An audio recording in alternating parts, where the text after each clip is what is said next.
मौजज़ा है कि आप जिंदा हैं, आप हयात रहे, आप उतने ज़ख्मी भी नहीं हुए, मगर साथ ही एक बहुत बड़ा हादसा है जो आपने देखा। मैं बड़ा शुक्रगुजार हूं कि आपने हमारे लिए वक्त निकाला है। अब आप खैर आफियत से हैं, आप बिल्कुल ठीक हैं? जी अल्हम्दुलिल्लाह बेहतर है। बस हाथों और पाँवों पे वो जला है जो है, टांगों पे और हाथों पे जलने का है।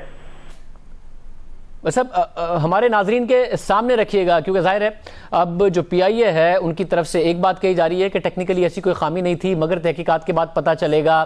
साथ ही बहुत सारी लोग बहुत सारी बातें कर रहे हैं। आप जहाज़ के अंदर मौजूद थे जब जहाज़ ने सफ़र शुरू किया। उसके बाद ये कहा गया कि जहाज़ एक दफ़ा लैंड करने जा रहा था, मगर उसे वो लैंड नहीं कर सका और उसने दोबारा एक चक्कर काटा, और फिर जब वो दोबारा लैंड करने के लिए आ रहा था तो अचानक मीडिया की कॉल हुई। क्या हुआ, आपने क्या देखा एग्जैक्टली? फ्लाइट जो है चली है 1 बजे लाहौर से, और मामूल के मुताबिक जो है वो सही चल रही थी, सारी चीज़ें सही थी।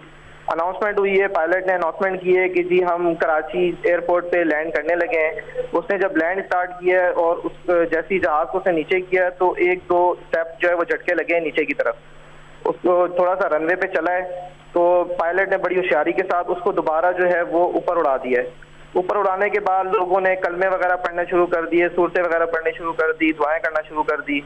उसके बाद 10 से 15 मिनट तक जहाज ऊपर ही वो उड़ाते रहे हैं, और उन्होंने फिर एक सेफ जगह देख के जहाँ पर कोई रश नहीं था उन्होंने कहा कि जी मैं लैंडिंग करने लगा हूँ। उन्होंने दोबारा अनाउंसमेंट की है, बड़ी कोशिश की उन्होंने कि अनाउंसमेंट की करके कि मैं लैंड करूँ इसको, लेकिन इन केस वो जो भी हुआ है क्रैश हो गया है।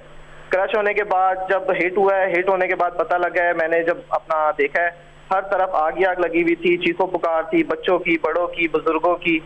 तो मैंने अपना सीट बेल्ट खोला है। सीट बेल्ट खोलने के बाद मैंने इधर उधर देखा है तो मुझे एक तरफ रोशनी नजर आई, तो उस रोशनी को देखते हुए मैं बाहर निकला हूँ। बाहर निकलने के बाद मैंने 10 फीट हाइट की जंप मारी है नीचे, और इस तरह मैं बाहर आया हूँ। फिर मुझे जिना अस्पताल लेके आ गए और अभी इस टाइम मैं सिविल हॉस्पिटल में हूँ। जब पहली दफ़ा अनाउंस किया और लैंड नहीं कर सके और फिर चक्कर लगा के वापस आए, और जो दूसरी दफ़ा अनाउंस किया, इसके दरमियान कितना टाइम लगा? तकरीबन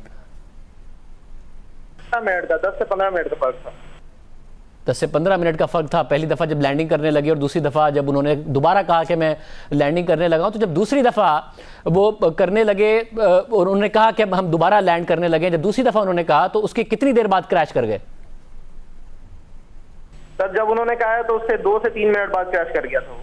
तो आप सब यही समझ रहे थे कि असल में आप लोग लैंड करने जा रहे हैं? आपको बिल्कुल आखिर तक नहीं लगा कि हम तो असल में क्रैश करने जा रहे हैं? नहीं सर, नहीं पता लगा। वो जितना तरीके से वो जा रहा था, जहाँ सारी चीजें हो रही थी, तो यही था कि ये लैंड करेंगे। जुबैर, जो आप सूरत हाल बता रहे हैं वो इस वक्त जो फुटेज हमारे सामने स्क्रीन पर चल रही है उसमें भी नजर आ रहा है। अब आप खुद कह रहे हैं कि आप आखिर तक ये समझते रहे कि हम तो असल में लैंड कर रहे हैं, आपको नहीं लगा कि हम क्रैश कर रहे हैं। और उस फुटेज से भी लगता है कि जहाज ग्लाइड करता हुआ जा रहा है और रनवे के बहुत ज़्यादा करीब है। जहाज में ऐसी टर्बुलेंस भी कोई खास नज़र नहीं आ रही, और आप भी कह रहे हैं कि कोई ऐसे झटके नहीं लग रहे थे।